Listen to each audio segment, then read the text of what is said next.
need siis sunnitud suhted ehk siis parameetrik, peaaegu nagu parameedik. Et teen siis ühe sellise elemendi, kus on siis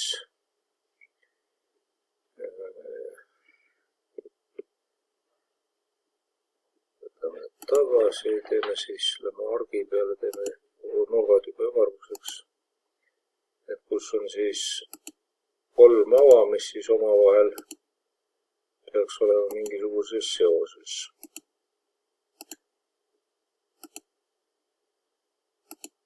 Nii. Teeme siia siis avad ka, ma praegu joonistan meelega nad suvalistesse kohtadesse, et näidata, kuidas siis see autokonstrain töötab.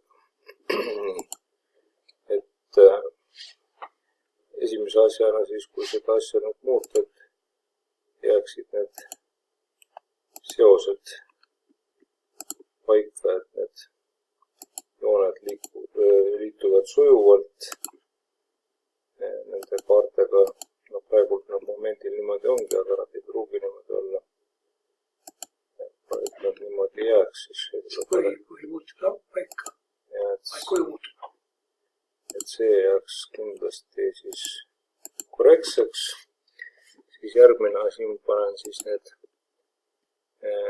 ringid siia raadioste keskpunktidesse. See sõltub siis kumba ennem valida. Ma valin ennem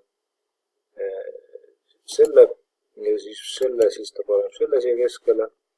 Ma valin vastupidi, et ma valin ennem selle ringi ja siis selle kaare, siis ta paneb vastupidi, eks selle. Nii, ja kui ma nüüd üritan siin võtta näiteks selle ja selle kaare, siis jällegi liigutas ta selle siis selle koha peale nüüd. Saab siis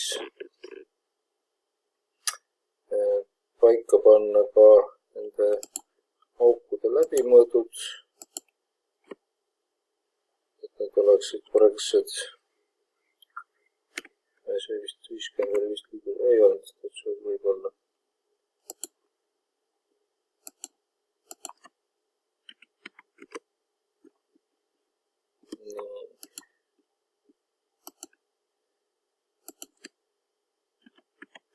Ja võin panna siis paika ka nende kaarte raadiused. Ütleme 50 näiteks.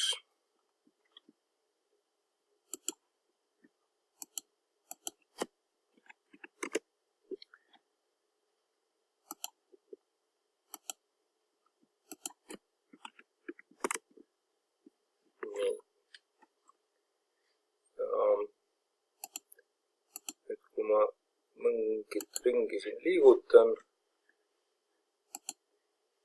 tähendab seda liigutamist võib teha ka näiteks vahemaaga, eks, et näiteks on antud 3 vahemaad.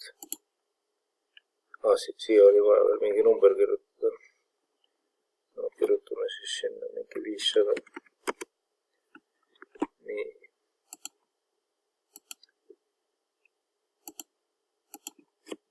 Ja 600 ja siia 300. Nii, ja kui nüüd mingisugune aukude vahe muutub, ütleme, et see peaks olema 400 nüüd, ma muudan lihtsalt seda mõõtu. Nii. 40 trükki kogemata.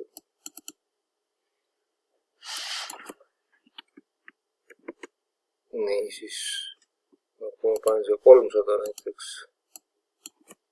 siis tuleb sümmeetriline kujund. Vaatame, kas ta uuesti selle kaareks oskab teha. Ma panen siia 400. No näe. 3 peale tagasi.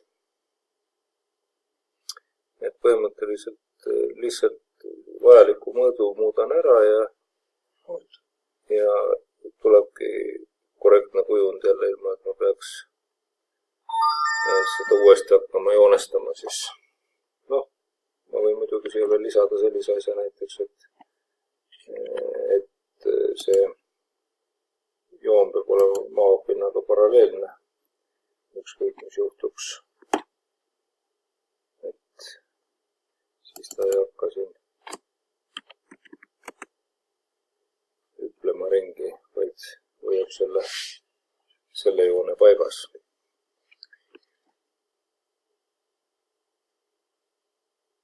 Ja neid konstraine on siin mitu, mida siis saab siit vastavalt vajadusele kasutada.